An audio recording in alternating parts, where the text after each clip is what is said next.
एक समय की बात है, रमेश नाम का एक युवा शहर में रहता था। वो एक अच्छी कंपनी में नौकरी करता था और उसकी सैलरी भी ठीक ठाक थी। लेकिन रमेश को पैसे खर्च करने का बहुत शौक था।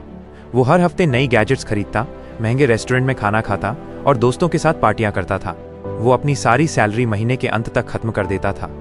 दूसरी तरफ उसका दोस्त सुरेश भी उसी कंपनी में काम करता था, लेकिन उसका रवैया बिल्कुल अलग था। सुरेश भी अपनी जिंदगी का आनंद लेता था, लेकिन वो समझदारी से पैसे खर्च करता था। वो अपनी सैलरी का एक हिस्सा हमेशा बचाता था और उसे निवेश करता था। रमेश अक्सर सुरेश का मजाक उड़ाता था, क्या यार सुरेश, तुम तो अपनी जवानी खराब कर रहे हो।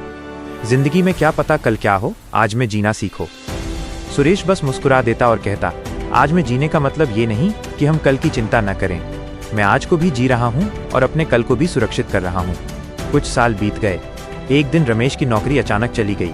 उसके पास कोई बचत नहीं थी। वो बुरी तरह से परेशान हो गया। उसके खर्चे तो वैसे ही थे, लेकिन अब कोई आय नहीं थी। उसे अपने दोस्तों और रिश्तेदारों से पैसे उधार लेने पड़े।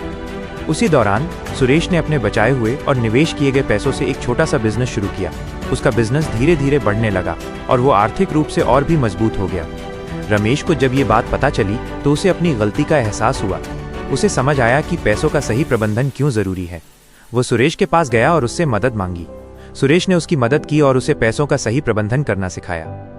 इस कहानी से हमें ये सीख मिलती है कि पैसों का प्रबंधन सिर्फ अमीर बनने के लिए नहीं, बल्कि खुद को अनिश्चित समय में सुरक्षित रखने के लिए भी बहुत जरूरी है। ये एक ऐसी आदत है जो हमें मुश्किल वक्त में भी आत्मविश्वास और शांति देती है।